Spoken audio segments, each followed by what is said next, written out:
Vamos.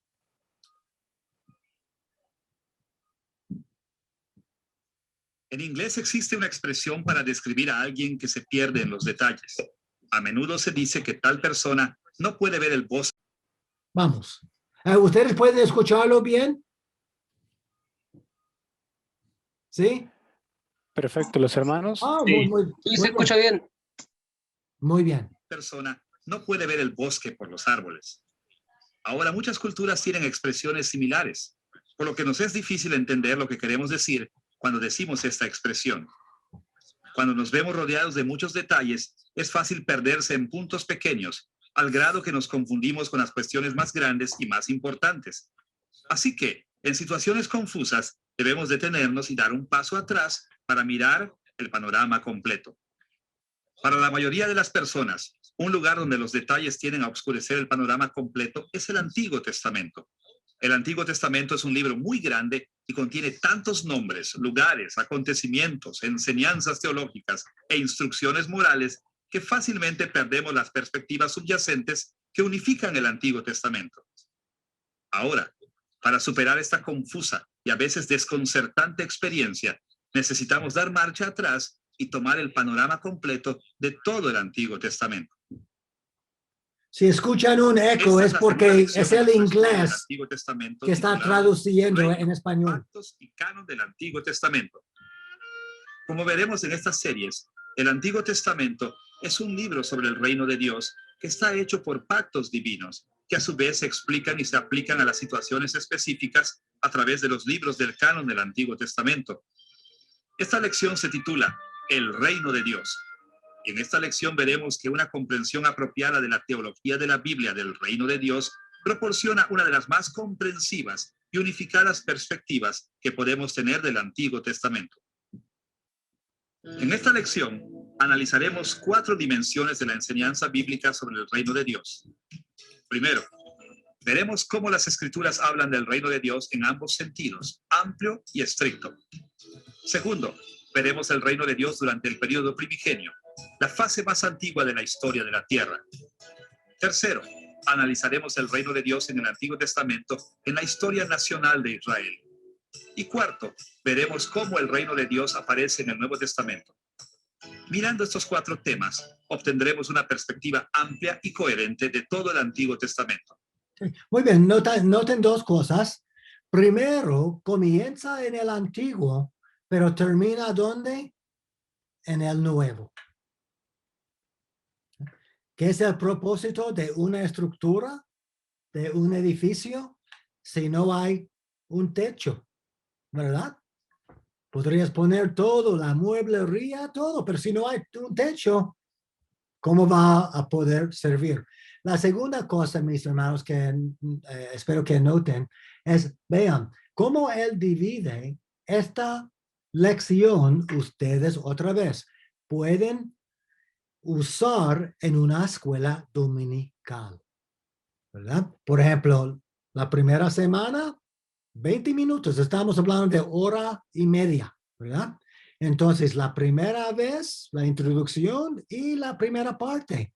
Luego, pausemos, que podamos hablar, que los miembros de la iglesia hagan sus preguntas, pero está estructurada esta lección y todas que utilicemos esta lección de esa manera. Muy bien, mis hermanos. Sigan, vamos a seguir. Observemos primero la manera en que el Antiguo Testamento habla del reino de Dios en ambos sentidos, amplio y estricto. Conforme avancemos en nuestra lección, esta nos ayudará a explicar 2 perspectivas que son totalmente esenciales para una comprensión apropiada del reino de Dios. Primero, veremos que en un sentido amplio, el Antiguo Testamento enseña que la soberanía de Dios está completa y es inmutable. Y segundo, veremos que en un sentido estricto, el reino de Dios se está desarrollando y está creciendo a lo largo de la historia. Consideremos primero la perspectiva más general en la soberanía absoluta e inmutable de Dios. Si existe una enseñanza clara de la Biblia, es esta. Dios es el creador y sustentador de toda su creación. No hay ningún otro Dios creador. Y por esta razón, Dios ha tenido siempre y siempre tendrá poder majestuoso sobre toda su creación. En el Salmo 93, versículos 1 y 2, nosotros encontramos esta alabanza del Creador real. Jehová reina, se ha vestido de majestad. Jehová se ha vestido, se ha ceñido de poder. Afirmó también el mundo y no será removido. Firme es tu trono desde siempre. Tú eres eternamente. Conforme a esto, la fe del Antiguo Testamento de Israel difirió grandemente de las religiones de sus vecinos. Las religiones vecinas normalmente enseñaban que muchos dioses competían por la soberanía y que el poder de estos dioses disminuía y aumentaba según las circunstancias históricas. En algunos casos, los dioses subían o caían según los ciclos de las estaciones del año. En otros casos, los dioses subían o caían según las naciones favoritas experimentaban victorias o derrotas en la guerra. Pero tales conceptos no eran parte de la fe bíblica. Yahvé, el Dios de Israel, era el único creador, sustentador y gobernador de la creación entera, incluso de criaturas celestiales o los llamados dioses. En ese sentido, la majestad soberana de Dios es inmutable. Toda la creación siempre ha sido y siempre será su reino. Ahora, así de importante como es creer que en un sentido amplio Dios ha gobernado siempre por encima de toda la creación, también debemos reconocer un segundo sentido estricto en el que la Biblia habla del reino de Dios como desarrollándose. In this narrow sense, the kingdom of En ese sentido estricto, el reino de Dios se desarrolla, fluye y crece hasta el punto en que se extiende a todo el mundo. Y como veremos, cuando la Biblia habla de la majestad y reino de Dios, normalmente tiene este sentido histórico en mente. Una de las maneras más convenientes de ver esta perspectiva del reino de Dios está en las palabras de apertura de la oración del Señor. En Mateo 6, 9 al 10, Jesús resumió la enseñanza de todo el Antiguo Testamento sobre el reino de Dios cuando les enseñó a sus discípulos a orar de esta manera. Vosotros pues oraréis así: Padre nuestro que estás en los cielos, santificado sea tu nombre. Venga tu reino. Hágase tu voluntad, como en el cielo, así también en la tierra. Ahora que ya sabemos que en un sentido más amplio Dios ha gobernado siempre sobre toda la creación, incluyendo todo lo que está en la tierra, estas palabras deben ponernos a pensar. ¿Qué quiso decir Jesús cuando Él nos enseñó a orar, venga tu reino? ¿Cómo podría venir algo que ya está aquí? Bien, en una palabra, Jesús se refirió al Antiguo Testamento, enseñando que Dios tiene una majestuosidad histórica en vías de desarrollo. Él enseñó que el reino de Dios viene a la tierra y la transforma, para que el cielo se refleje en la tierra. Note de nuevo cómo Jesús dijo en Mateo 6, 9 al 10. Usando la costumbre de poesía hebrea antigua, las palabras de Jesús sobre el reino consisten en 3 líneas paralelas. En primer lugar, Él pidió que el nombre de Dios sea guardado como santo. En una explicación de esto, Él dijo que el nombre de Dios se guardaría santo cuando el reino viniera. Y después, para explicar lo que quería decir con la venida del reino, Jesús agregó que la venida del reino sería que se hiciera la voluntad de Dios en la tierra como se hace en el cielo. Jesús nos enseñó a orar que Dios traería su reino a la tierra en tal magnitud que la tierra se volvería como el cielo, para que el nombre de Dios siempre se guardara santo en cualquier parte. Hermanos, ustedes pueden ver entre la multitud de maneras que se proviene del Antiguo Testamento el mandamiento de Dios, que no usemos su nombre en vano. ¿Verdad? Piensen cómo Dios tiene todo que Él dice, o sea, empapado en el Antiguo Testamento, su libro favorito. ¿Ah? Muy bien, vamos. Jesus knew that God already Ahora Jesús sabía que Dios ya controlaba toda la tierra, pero también sabía que el Antiguo Testamento prometió que Dios habría un día de redimir, renovar y perfeccionar la tierra para que se reflejaran las maravillas del cielo. Y fue en este sentido que Jesús pidió que el reino de Dios viniera a la tierra en sus días. Hasta donde Jesús sabía, se suponía que algo debía pasar y que le pasaría a la tierra.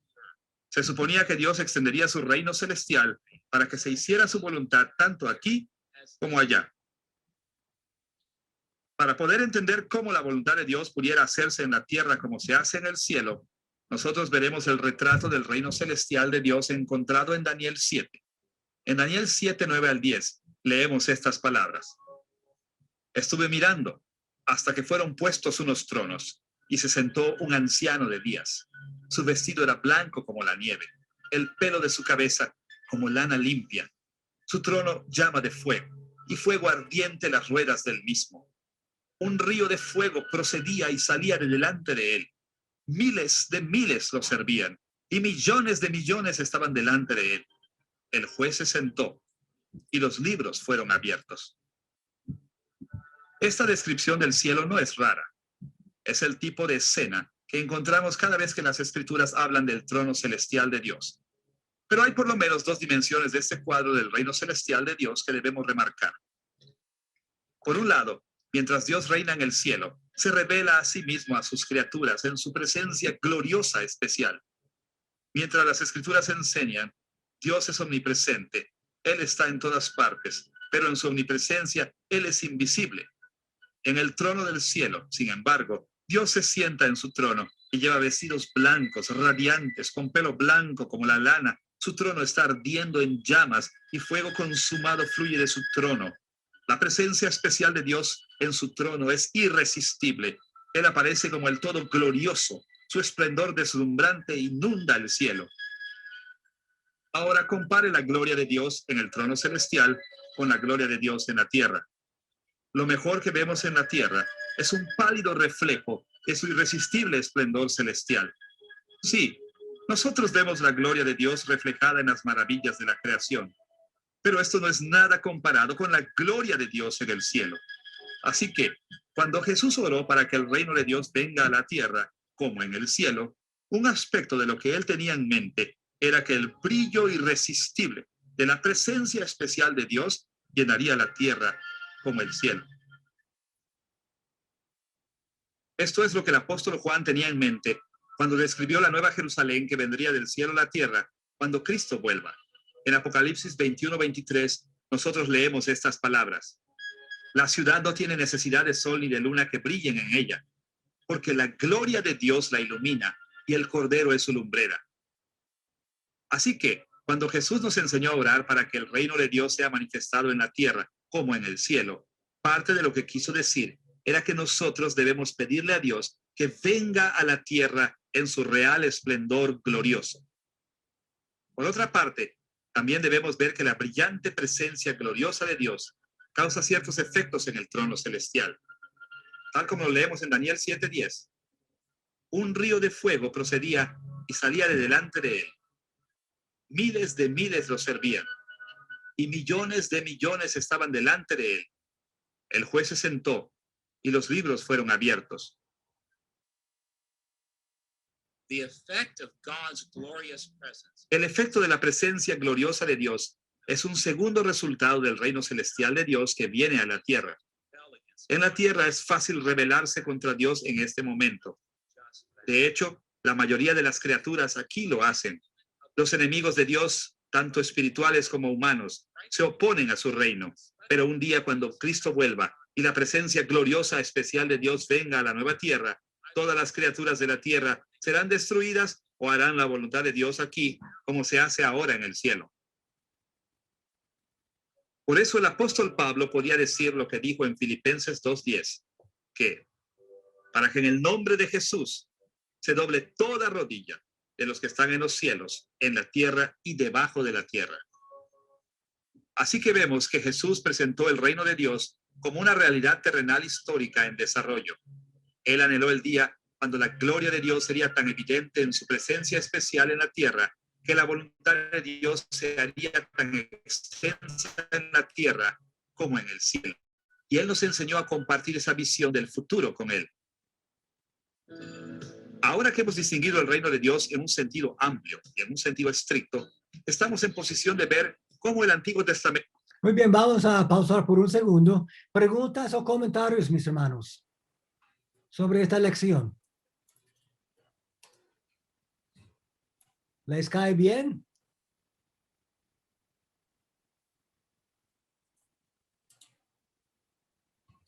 Que su nombre sea santificado aquí como allá. Entonces, ¿qué Jesús está orando? Por la justicia de Dios, por la santidad de su nombre. Muy interesante, ¿verdad? Para Jesús es innegociable. Piensen, mis hermanos, y no vamos a indagar en eso ahora, pero ¿cuántas veces en los Salmos David u otro personaje, por ejemplo, está orando lo que se llaman oraciones y peticiones imprecatorias, que significa, o sea, pidiendo que Dios caiga sus maldiciones sobre los enemigos? De una manera u otra, ¿no se ve eso en Jesús? Si Jesús está diciendo que tu nombre sea santificado aquí como allá, de una manera u otra, Él no está cumpliendo lo que los salmistas dicen en cuanto a sus oraciones imprecatorias, es decir, otra vez de peticiones de maldición sobre los enemigos de Dios. Interesante. Muy bien. ¿Algo más de su parte, mis hermanos? ¿Algo más de su parte? Muy bien. Pastor, Sí, Franco. sí, buenas tardes. Buenas tardes. Lo que me impactó es escuchar que, claro, según Filipenses 2:10, como dice Richard, Ajá. que aquí en el mundo es fácil rebelarse contra Dios. Ajá. O sea, por eso el mundo es necio y niega a Dios, Ajá. pero cuando Él venga con su esplendor, toda rodilla se doblará y toda lengua confesará. O sea, y completamente la gloria del Señor va a inundar Sí. todo este mundo. Ya. Y hermanos,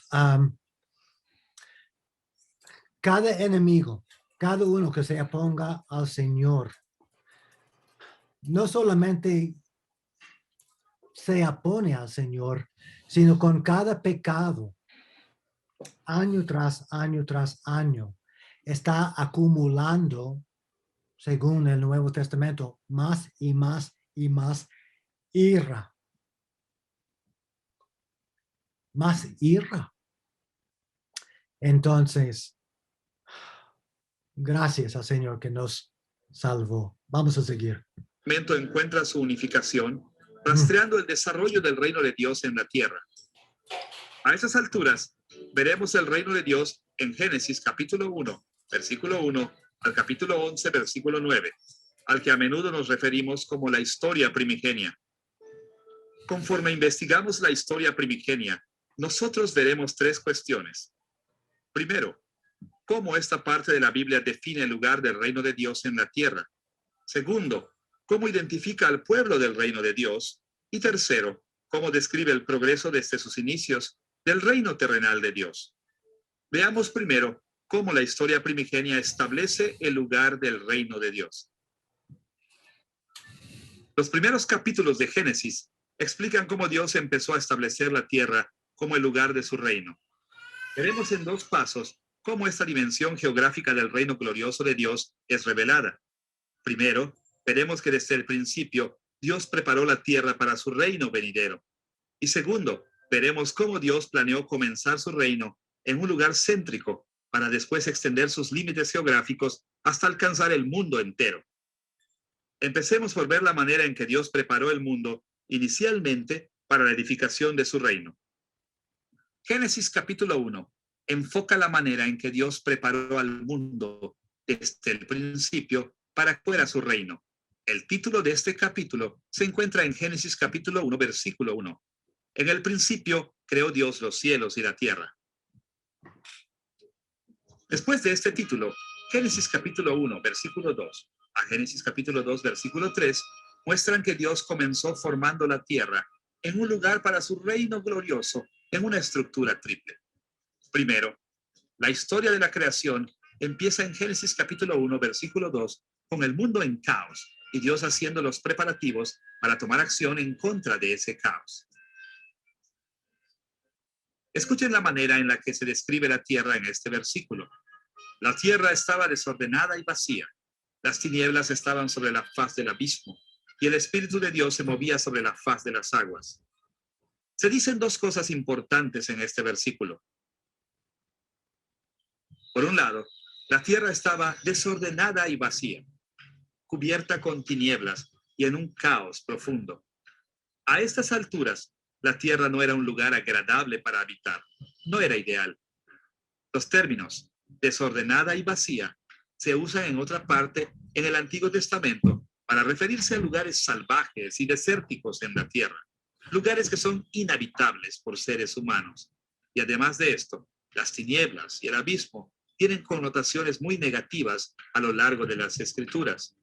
En el principio, la tierra era hostil y estaba desprovista de vida. Pero por otro lado, el versículo 2 también nos dice otro hecho esencial sobre los inicios de la historia de la tierra. El Espíritu de Dios se movía sobre la faz de las aguas. El Dios de luz y vida no estaba satisfecho para dejar la tierra en su condición caótica inicial. Él estaba listo para actuar contra la oscura creación sin vida. La segunda parte de la creación es el proceso de 6 días en Génesis capítulo 1, versículos 3 al 31. Estos versículos explican cómo Dios hizo los ajustes necesarios para que su reino pueda venir a la tierra. Muchos intérpretes han señalado que estos 6 días nos enseñan un modelo en el que se despliega la sabiduría y propósitos de Dios de la manera en que Él formó su creación. En los primeros 3 días, Dios trató con el hecho de que el mundo estaba desordenado.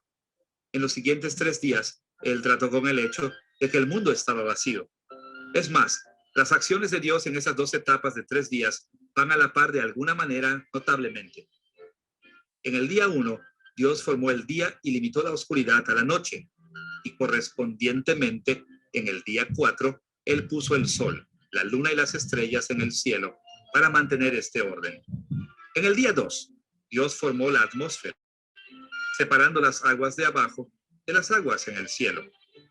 Entonces, en el día 5, Dios formó las aves para llenar el espacio entre las aguas y formó las criaturas del mar para llenar las aguas de abajo. En el tercer día, Dios agrupó las aguas profundas de abajo, formando tierra exuberante y fértil. Y en el sexto día, Dios creó a los animales de la tierra y a la humanidad para llenar la tierra.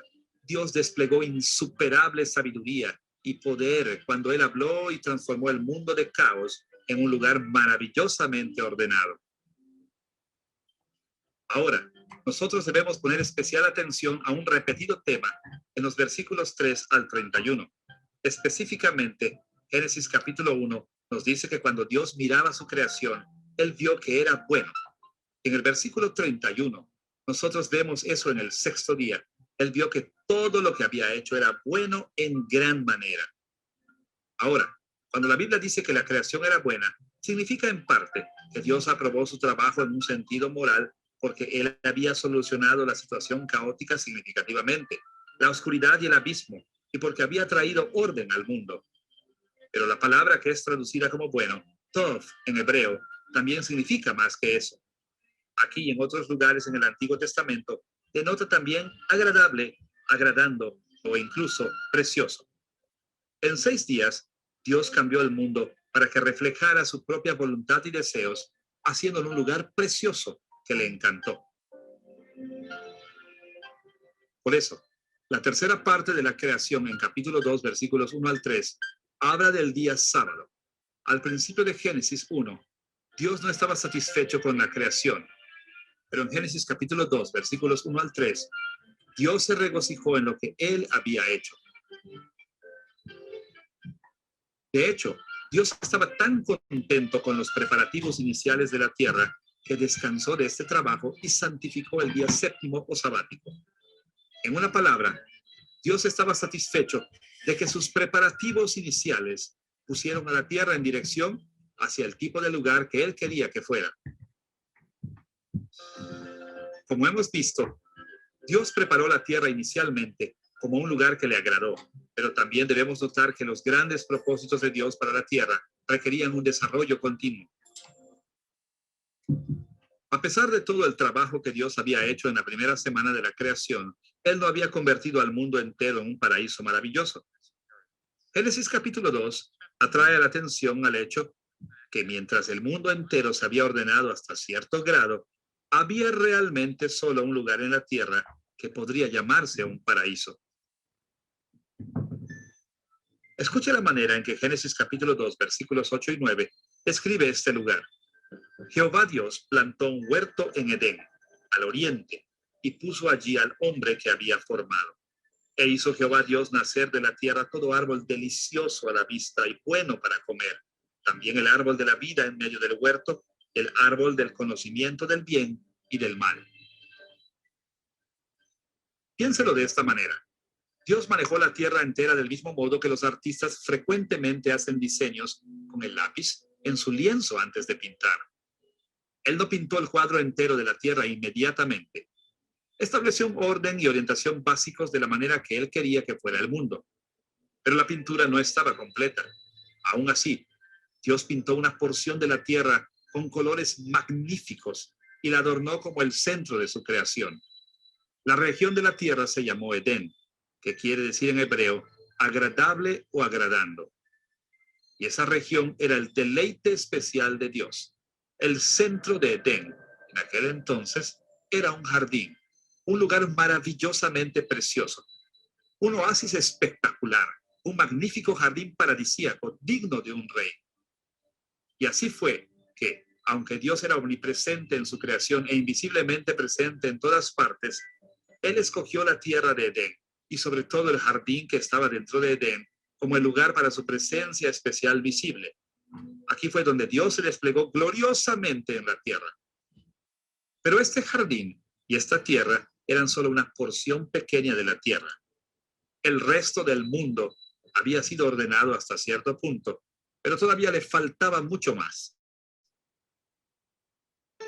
Ahora que hemos visto cómo Dios preparó inicialmente la tierra como el lugar para gobernar, con Edén y su jardín santo como su precioso y deleitable centro, debemos pasar a nuestro segundo punto en el período primigenio, el pueblo del reino de Dios. Hermanos, pausamos por un segundo. ¿Comentarios? Algo de su parte. Está muy interesante como para interrumpir con comentarios. Muy bien, Está Cristian. demasiado bueno. Demasiado bueno. Así es, mi hermano. Sí, demasiado bueno. Demasiado mejor que yo pueda presentarles. Entonces, o sea, ustedes están viendo algo de clase mundial. Y la mejor parte es gratuito. Gratuito. Hay 6 meses de estudios allá. Casi un año de estudios en la escuela dominical cada domingo. O sea, todo gratis. Todo gratis. Muy bien, mis hermanos. Entonces, ¿qué Dios está diciendo? ¿Qué Pratt está diciendo hasta ahora? Ha notado que Dios creó la creación, pero no la creó perfectamente y completamente, porque quería, o sea, crearnos para que tú y yo en Adán entonces desarrolláramos este mundo. Hay un dicho y que los reformadores usan, yo diría digno de escribir. Es una frase, ya, pero no todavía. Ya, pero no todavía. Ya, pero no todavía. Por ejemplo, Dios creó ya en Génesis 1 y 2 la tierra, sí, pero no todavía como él intentaba que entonces terminar. En cuanto al Nuevo Testamento, Dios me salvó ya, pero terminó su obra redentora. ¿Cuánto a mí? Hermanos, hablen con mi esposa. Ya, pero no todavía. Y de vez en cuando siento como si ya todavía estuviera en el día 2 o 3. Hay mucho que todavía queda en cuanto a desarrollarme. Entonces, mis hermanos, él tiene otra serie, la cual no vamos a ver ahora, pero es en cuanto a la historia primigenia, Génesis 1 a 11.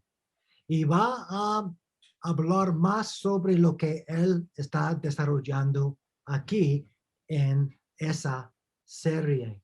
Hermanos, piensen, lo que Dios hizo en la primera semana fue el patrón para que Adán imitara. ¿Ustedes recuerdan cuando Dios trajo los animales a Adán, ¿no?, de su alrededor?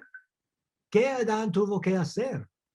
Tuvo que clasificarlos, tuvo que separarlos por especie. Esencialmente, él hizo lo que Dios había hecho en capítulo 1, cuando Dios creó la luz y luego separó la luz de las tinieblas. O sea, una serie de creaciones y luego separaciones y luego poner por nombre día, poner por nombre noche, etc. Entonces, en la segunda serie de la historia primigenia, él va a desarrollar eso. ¿Estamos, mis hermanos? Y en esa serie también, él va a hablar del patrón que Dios hizo en capítulo 1, debido a su benevolencia, de sus bendiciones pactuales. Entonces, ¿qué pasó en Egipto? Lo opuesto. Aquí tenemos una serie de desarrollo de día 1 a 6, donde con cada día Dios bendice y bendice y bendice, bendición, tras, o sea, un efecto acumulado. Entonces, después de 6 días, tenemos un paraíso. ¿Qué tenemos en Egipto después de 10 plagas, 10 plagas? Lo opuesto.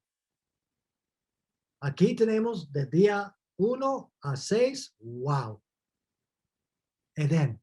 Pero ¿qué tenemos en Egipto después de 10 plagas? Todo estaba tohu bohu, desordenada y vacía. Entonces, ¿qué es el papel para su pueblo al cruzar el Jordán? Repetir lo que Dios hizo en capítulo 1 y Adán hizo en capítulo 2. ¿Ven? Muy bien. Algo más de su parte. Algo más de su parte. Profesor. Christian, otra vez. Oh, disculpa. Gerson. Sí. Hola, Gerson. Dios le bendiga. ¿Cuándo? Ahora pasé esta semana a trabajar de día, así que puedo darme por fin el gusto de poder participar de la clase, no solo escucharla. Bienvenido, mi hermano, bienvenido. Bendiciones. ¿Sabe? Se me quedó, no es una pregunta en sí, sino que es más como una reflexión que se me quedó de la sección anterior del video que pudimos ver, cuando se menciona, ¿cierto?, de que la proyección de Dios, de su reino sobre la tierra, es que su luz, que el resplandor de su gloria llene la tierra. Y es interesante porque cuando yo observo en el Nuevo Testamento y miro a nuestro Señor Jesucristo, decir, he aquí el reino con vosotros, aquí está entre vosotros, y se refiere a él mismo, porque incluso los mismos apóstoles lo retratan así en sus evangelios, como que vimos su gloria, él es el resplandor, él es la luz vino a este mundo y estuvo con nosotros. Muy bien, mi hermano. Entonces es maravilloso porque nos apunta también hacia la consumación del reino cuando él mismo esté con nosotros. Y nuevamente, ya de una forma definitiva, su gloria lo llene todo y él sea el todo en todos. Entonces, es verdaderamente maravilloso, Ujú. profesor. Ajá, ajá. Sí, sí, mi hermano. Creo que se encuentra en la serie que mencioné, es decir, la serie de la historia primigenia, pero déjame tratar de encontrar 4 versículos que él menciona, mi hermano, en esta otra serie. Disculpen, por favor. Okay, vamos a Juan 1. ¿Y qué tenemos aquí, mis hermanos? Juan 1. Disculpen las demoras. Esta pantalla no cabe con el Zoom y yo siempre necesito manipular. Gerson, mira, hermano. En el principio era el verbo y el verbo estaba con Dios y el verbo era Dios. Vean, este estaba en el principio con Dios. Entonces, Juan habla sobre el principio y Moisés habló sobre el principio. Todas las cosas por medio de él fueron hechas y sin él nada de lo que ha sido hecho fue hecho. En él estaba la vida y la vida era la luz de los hombres. ¿Ven? Génesis 1, ahora Juan 1, luz.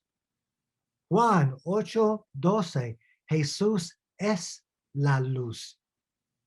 Es la luz. No una luz, una bombilla fuerte. No, no. Jesús mismo es la luz.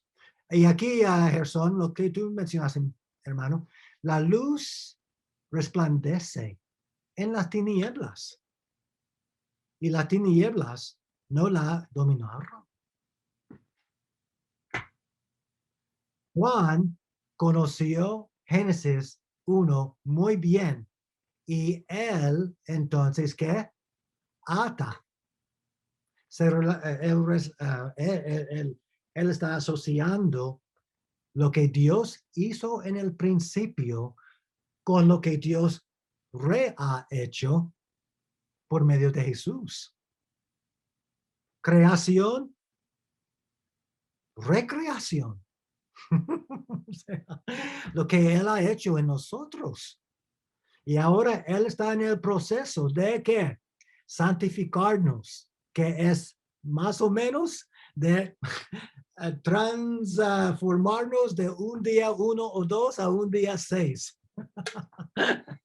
el cual va a cumplir cuando Él haya llegado a su sexto día en cuanto a cada uno de nosotros.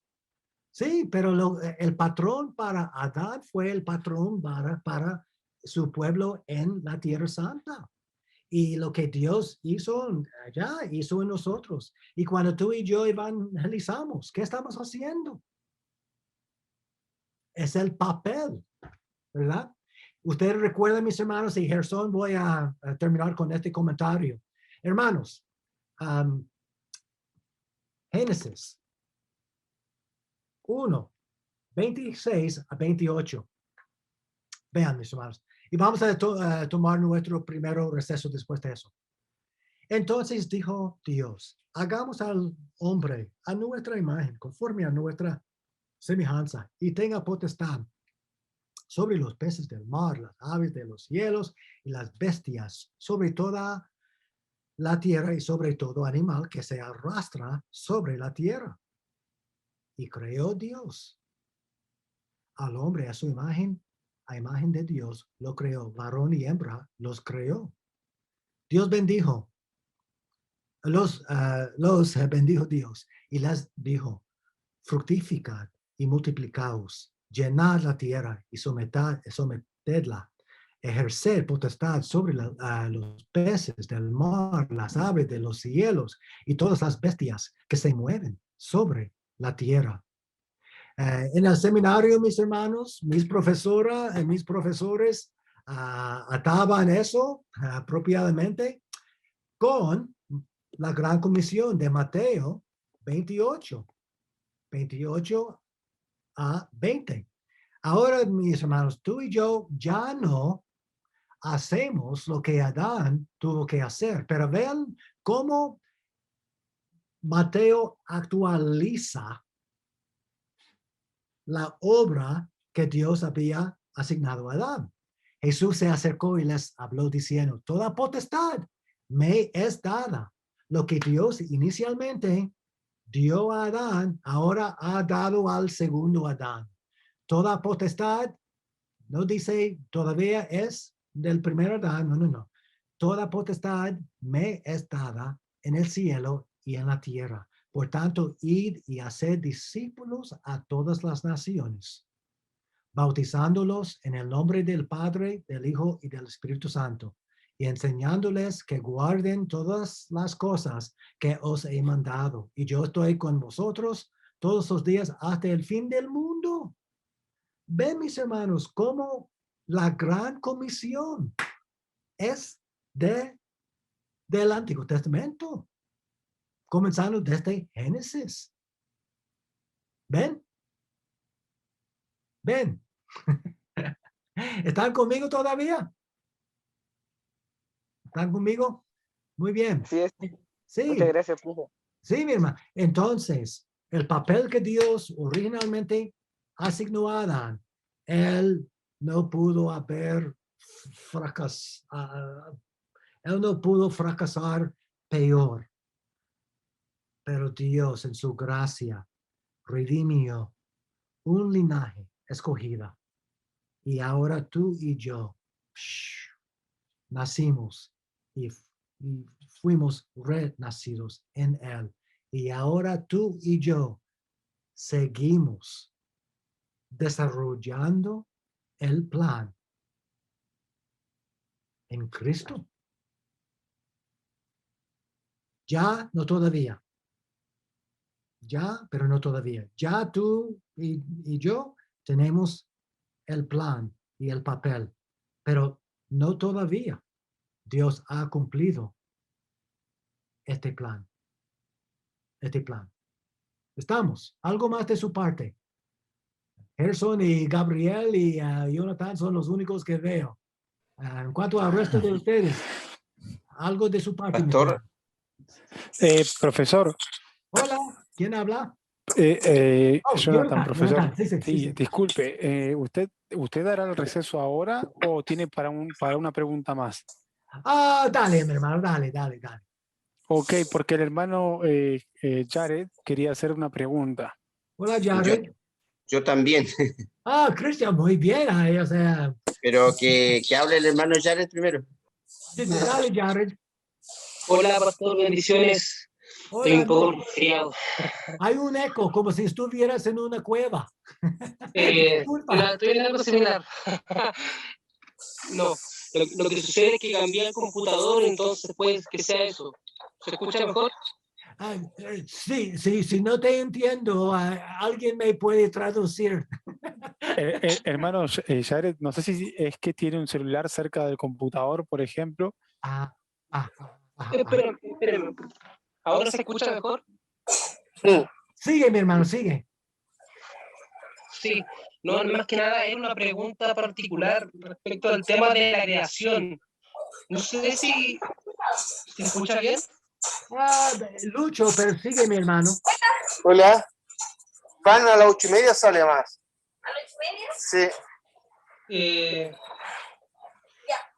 Le estaba preguntando, disculpe, profesor, era por si usted tenía alguna recomendación de algún libro respecto al tema de la creación que estábamos viendo anteriormente, de carácter apologético. Un segundo, mi hermano, un segundo. Eduardo, Fuentes, gracias, hermano, gracias. A ver, otra vez, mi hermano. Otra vez. Sí, Había demasiado competencia. claro. Sigue. No, la pregunta era respecto al tema de la creación que estábamos viendo. ¿Usted podría recomendar algún libro en particular que sea de carácter apologético, obviamente, para poder entender un poco más la creación? Sí. Otra vez, mi hermano. Esta lección es una de 4 lecciones. También tienes otra serie entera de Richard Pratt que se llama La historia primigenia. Y él va desarrollando, sí, una apologética. Por ejemplo, en la serie de la historia primigenia, él va a mencionar lo que las estelas de los paganos habían dicho.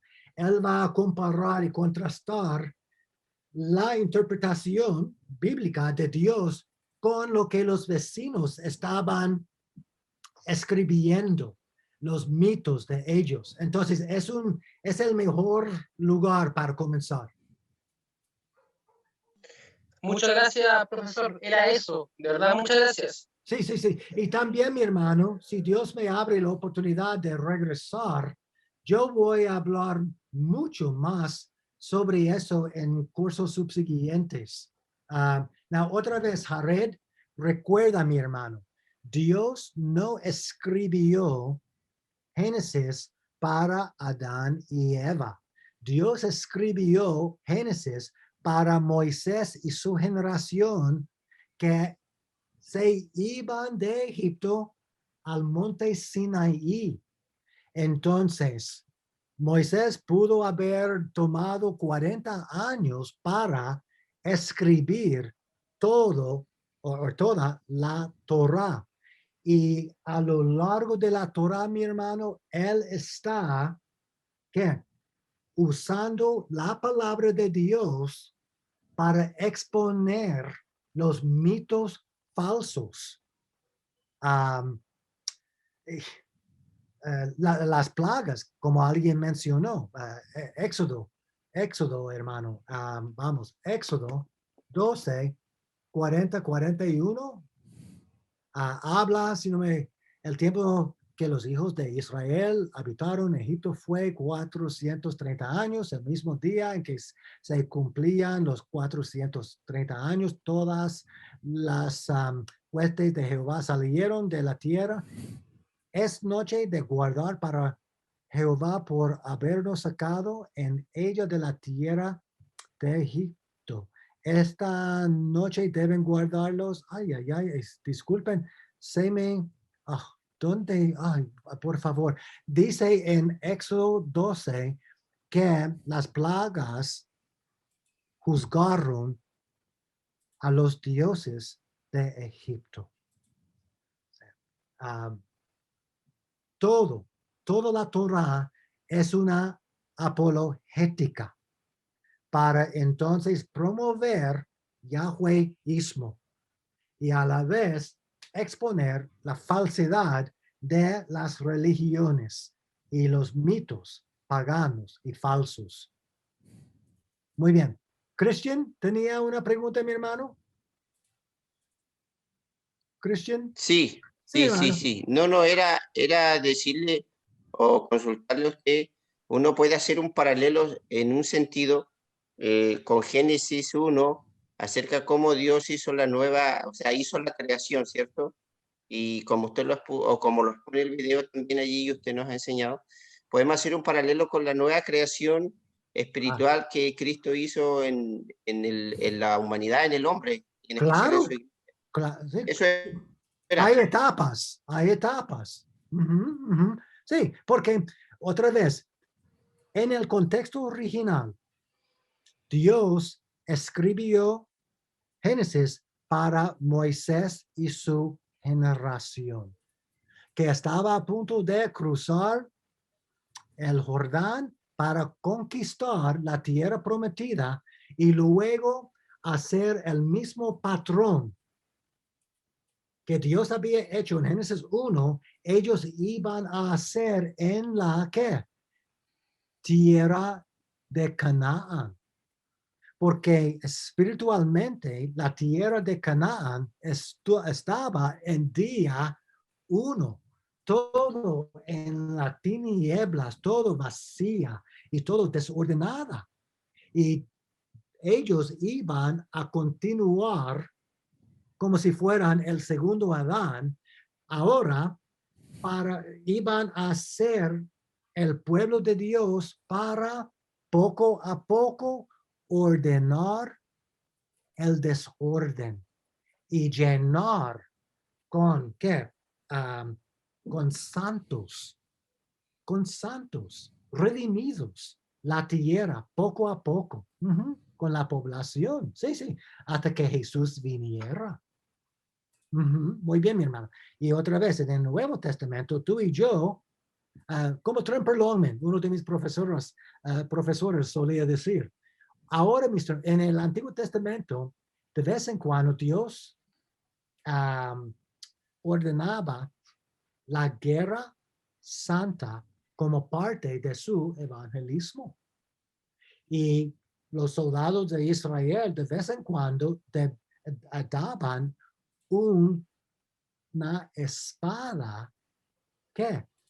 Literal. Una espada literal insertada.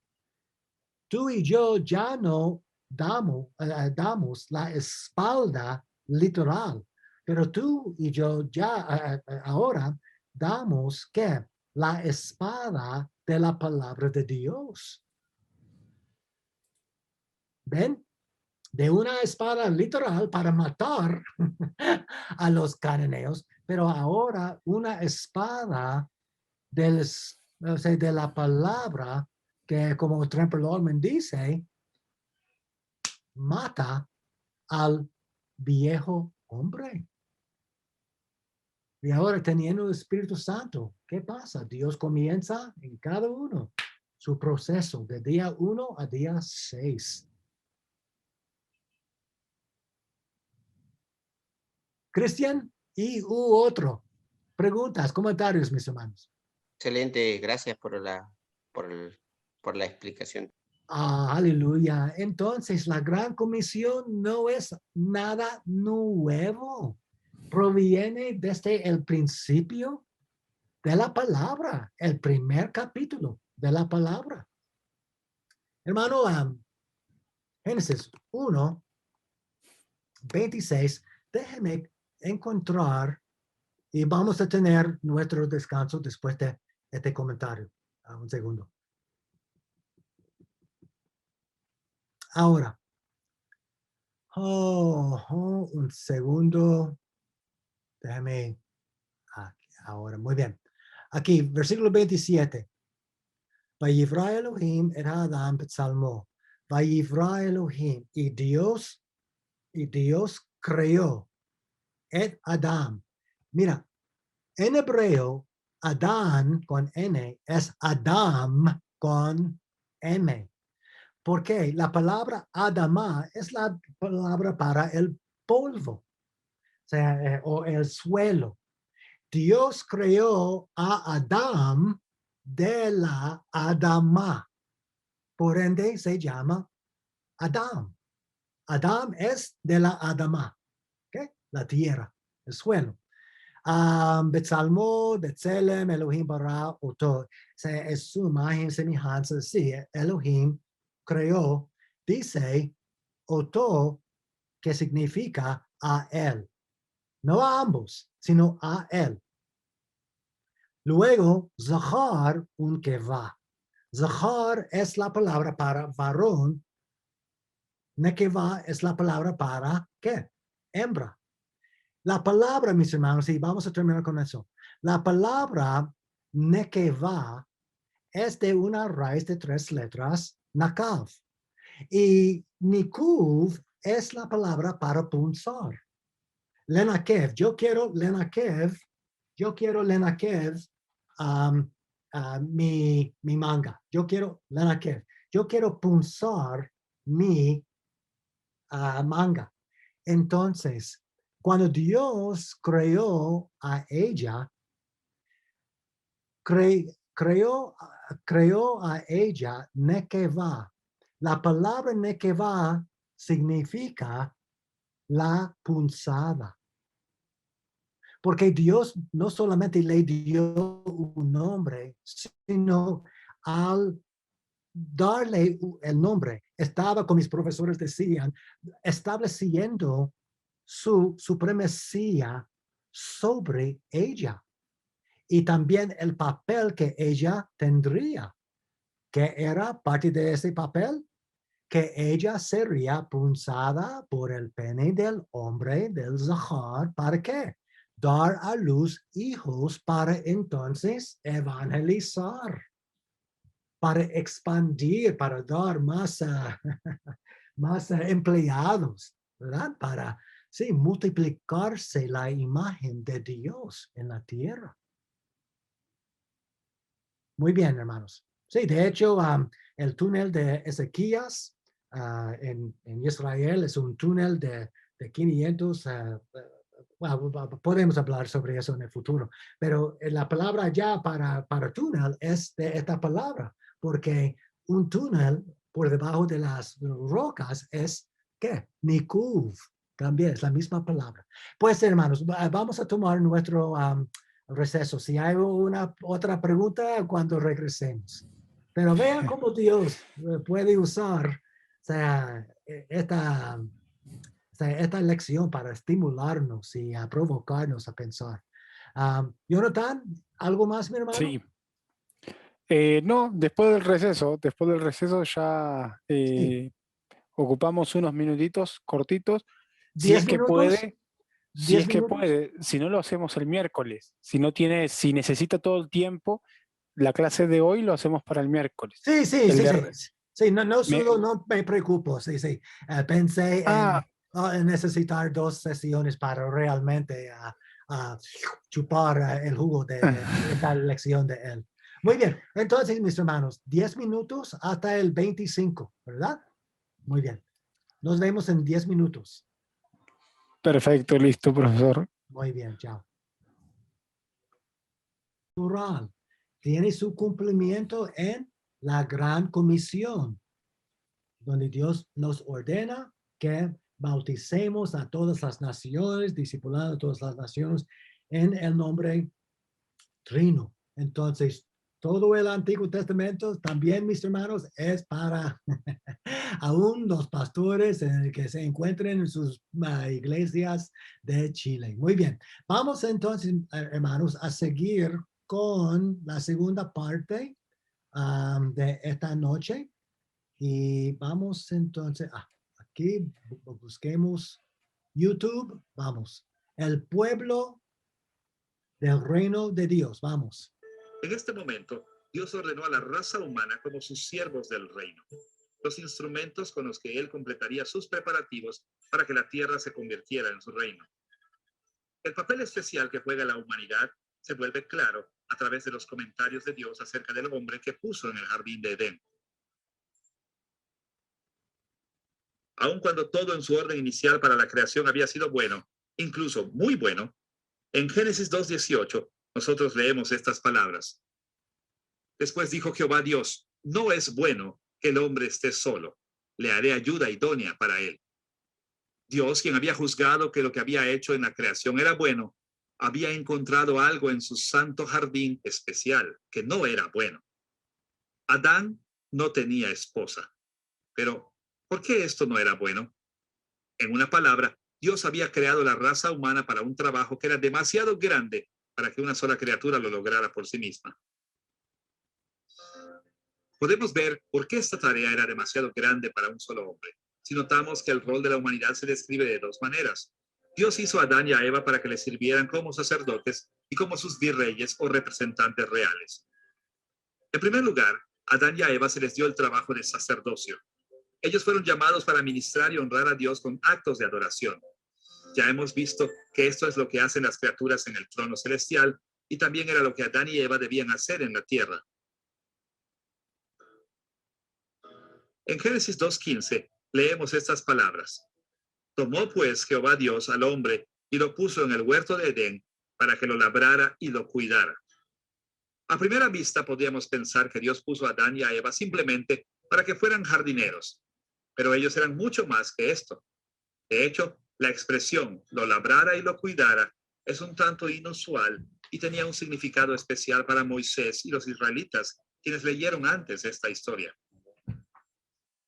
Por ejemplo, en Números 3:8 se usan expresiones similares para describir el trabajo de los sacerdotes o levitas en el tabernáculo de Dios.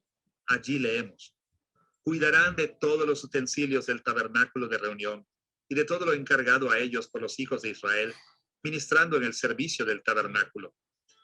El rol de Adán y de Eva en el jardín se ha descrito de manera que refleja esta descripción técnica del rol de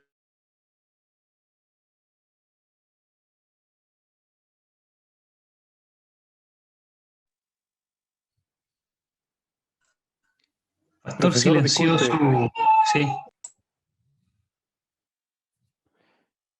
Silenció su audio, no se puede escuchar. Su micrófono, más que su audio, perdón. Lo siento. Lo No se siento, preocupe. no estaba pensando. Disculpen. Oh, qué estúpido. Cree que, o sea, su voz continuara, pero la mía no. No se preocupe, puede volverlo nuevamente un poquitito atrás y ellos Sí, lo hice. En servicio de bajo sacerdotal, en servicio de adoración. Lo que está diciendo en Números 3:8, ellos tienen el mismo papel que Adán tenía. Adán y Eva fueron puestos en el jardín santo de Dios, el lugar de la presencia especial del Rey Divino en la tierra, tal como lo era el tabernáculo en los días de Moisés. Y ellos desempeñaron un trabajo sacerdotal en servicio de adoración al gran Rey, embelleciendo y manteniendo su jardín santo. Adán y Eva sirvieron a Dios como sacerdotes al trabajar en su morada santa.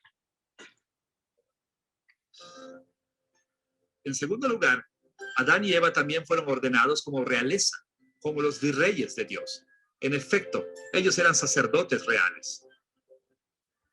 Encontramos esta descripción de Adán y Eva en Génesis capítulo 1, versículo 26, donde leemos estas palabras. Entonces dijo Dios: hagamos al hombre a nuestra imagen, conforme a nuestra semejanza, y tenga potestad sobre los peces del mar, las aves de los cielos y las bestias, sobre toda la tierra y sobre todo animal que se arrastra sobre la tierra. Ahora, todos sabemos que este y otros pasajes llaman a los seres humanos la imagen o semejanza de Dios.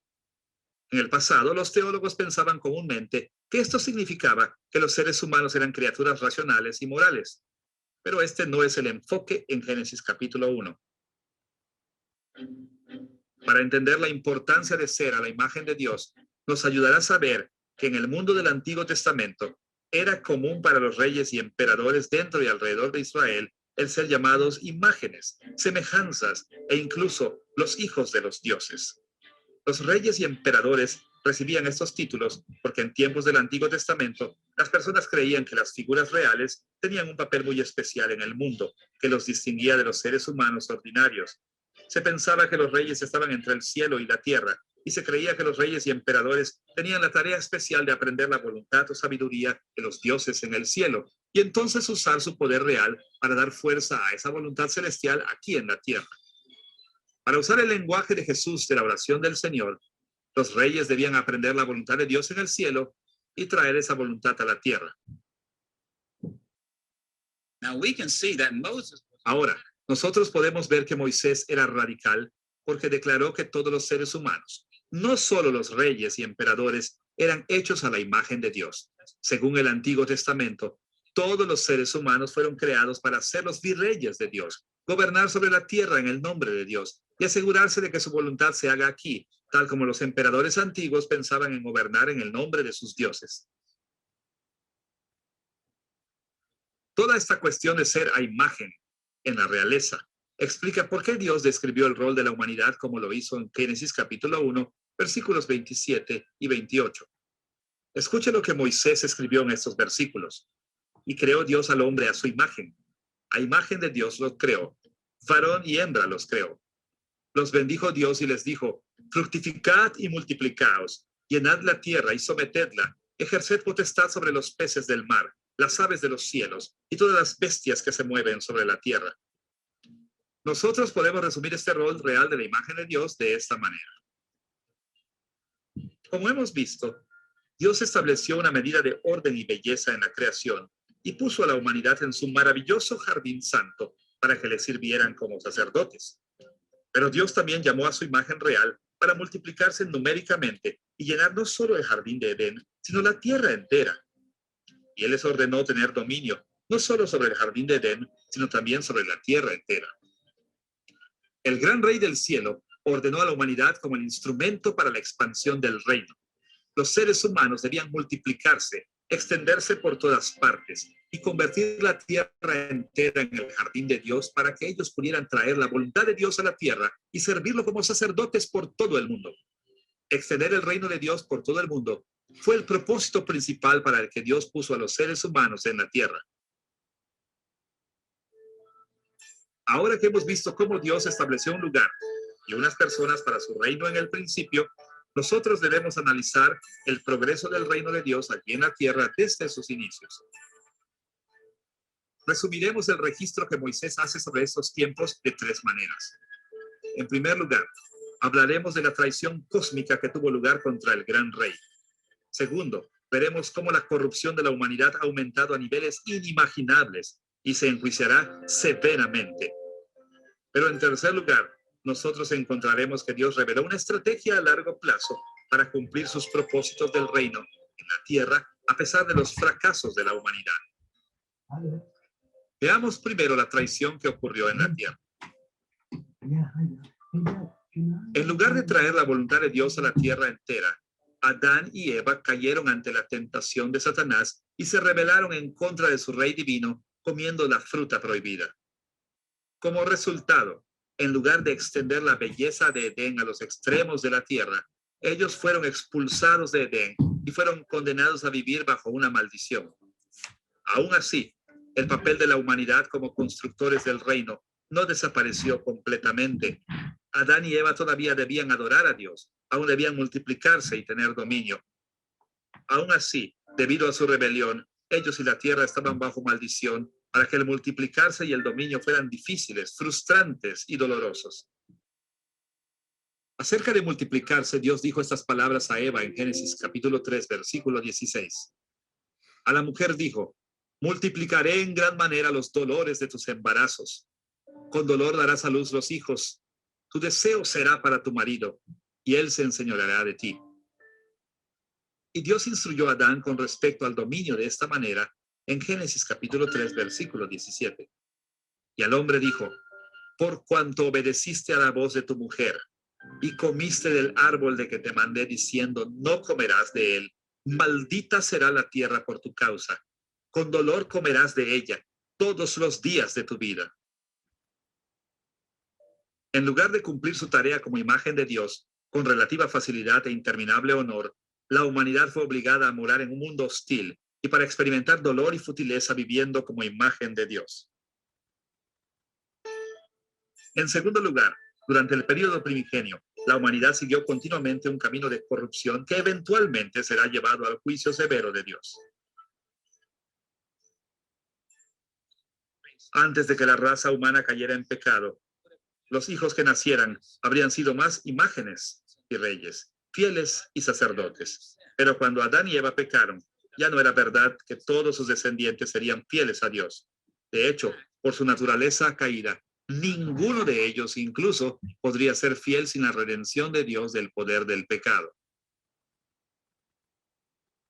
Tristemente, la inmensa mayoría de la raza humana continuó rebelándose contra Dios.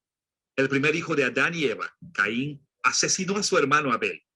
Y como la genealogía de Caín en Génesis capítulo 4 nos dice, conforme la familia de Caín creció y tomó dominio sobre la tierra, su rebelión empeoró.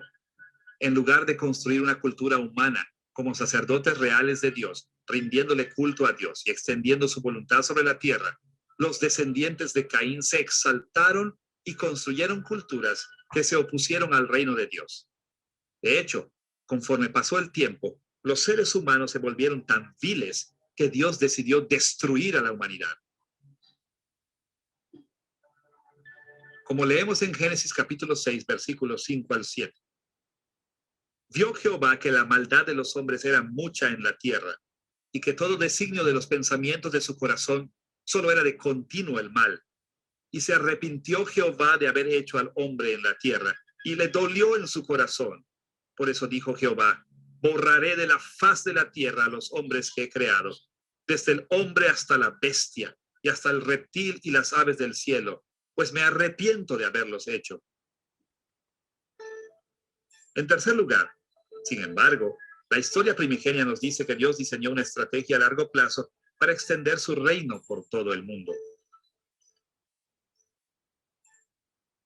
En efecto, con la corrupción de la raza humana, Dios determinó redimir a un grupo selecto de seres humanos del dominio del pecado y construir su reino a través de ellos.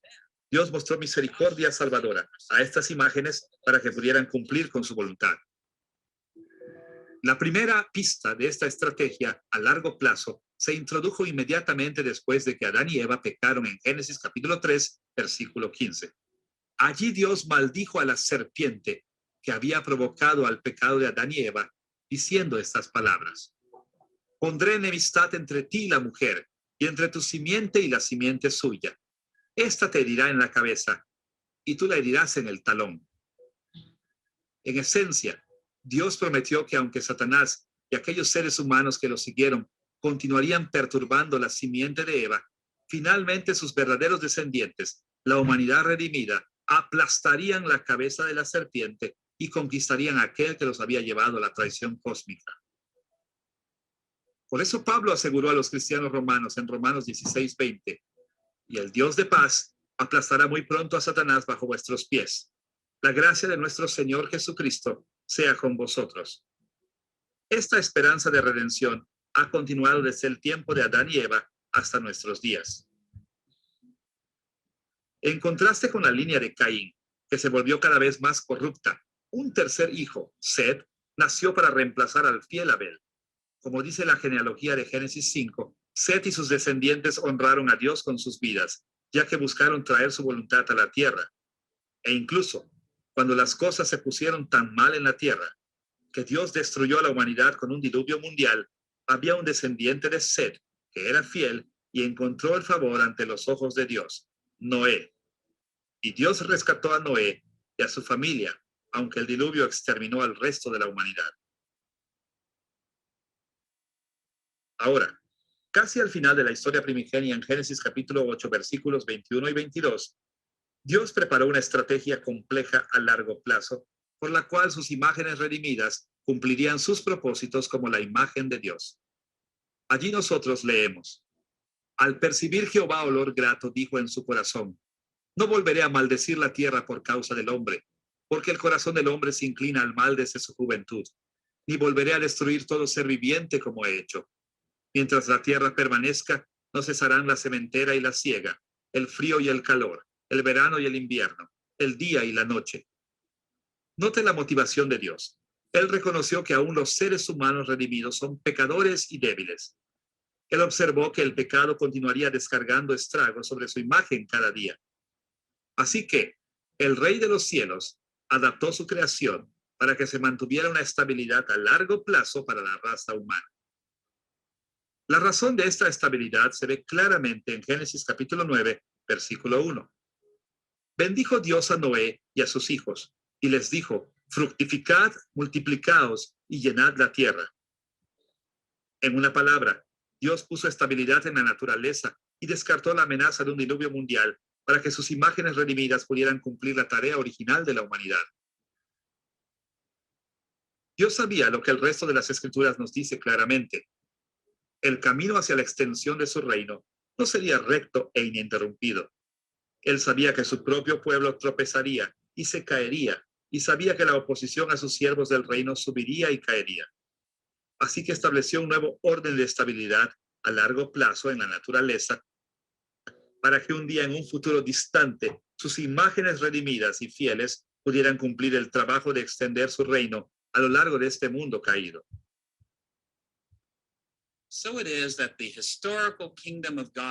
Así es que el reino histórico de Dios comenzó en Edén y debía ser extendido por toda la tierra por medio de las imágenes sacerdotales y reales de Dios, la raza humana. A pesar de las complejidades introducidas por el pecado, Dios inventó una estrategia histórica a largo plazo para redimir algunas de sus imágenes, para que ellos pudieran traer su reino a la tierra como en el cielo. Estos contornos básicos de la historia primigenia marcaron el camino para el resto de la historia bíblica. Ahora que hemos visto cómo el reino de Dios empezó durante los años más remotos de la historia de la tierra, nosotros estamos listos para pasar a la próxima y más grande fase histórica que cubre la inmensa mayoría del Antiguo Testamento. El tiempo en el que Dios trató especialmente con Israel como su pueblo escogido. Desde la perspectiva del Antiguo... Muy bien. Hermanos, esta lección dura, como ustedes pueden ver acá, hora 31 minutos con 10 segundos. Now, piensen cuán compactado ha sido esta primera porción, ¿verdad?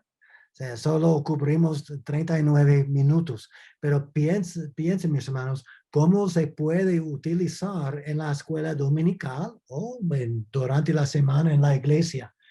Se presenta una porción y luego que se abra el foro para hablar sobre esto.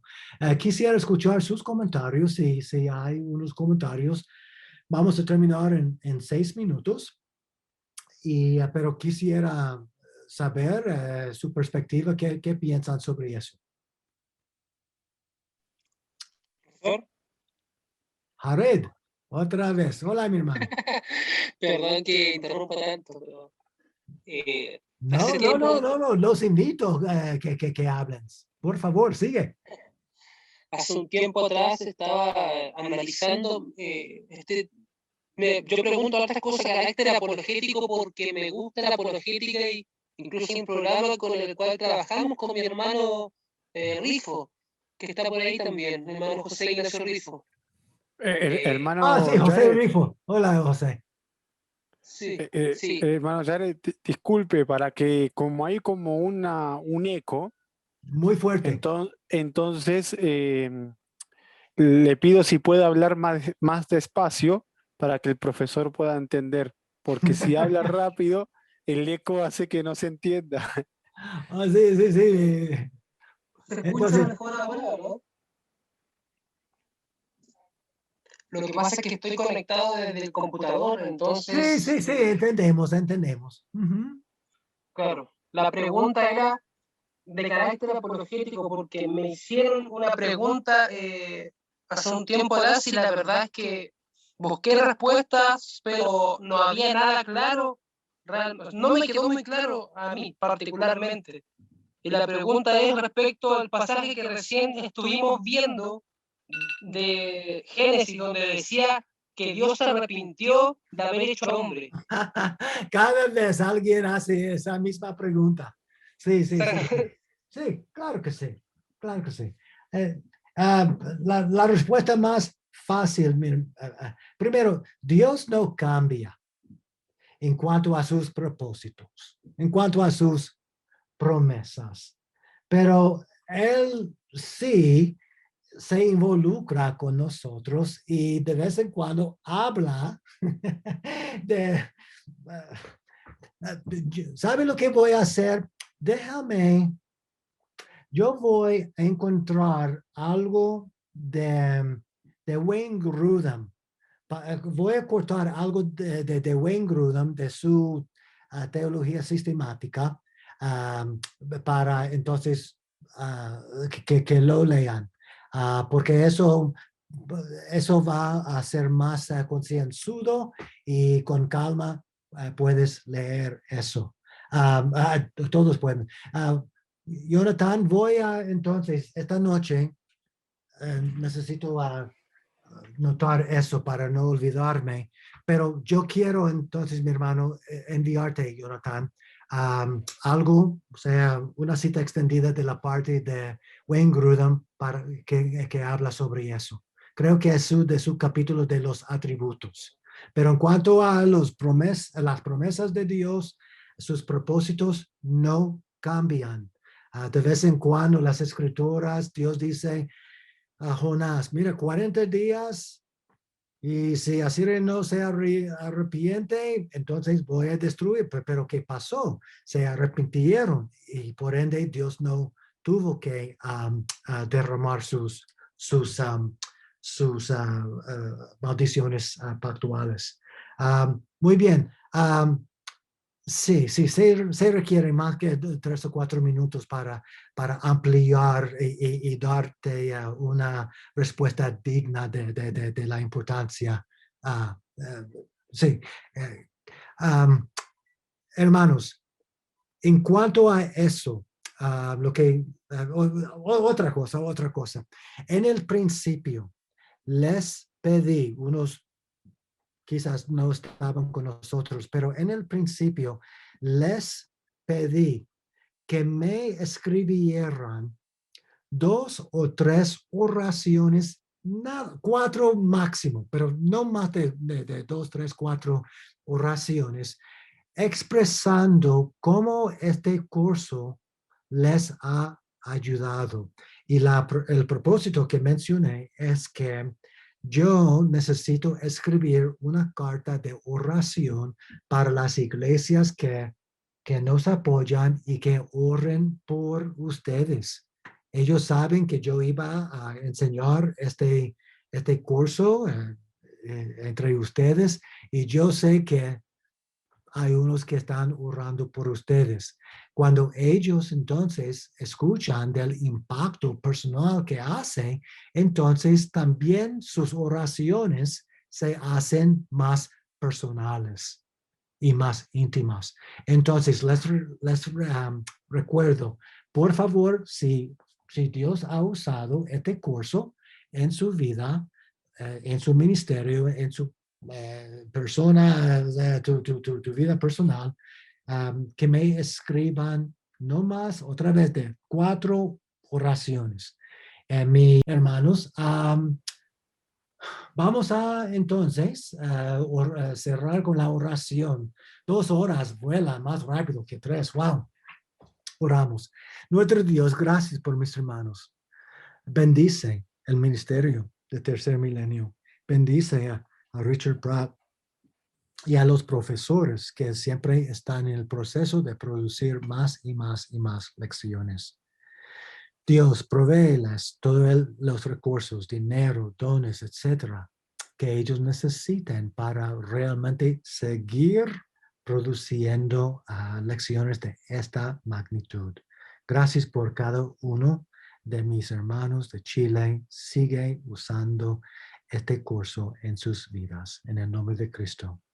Amén.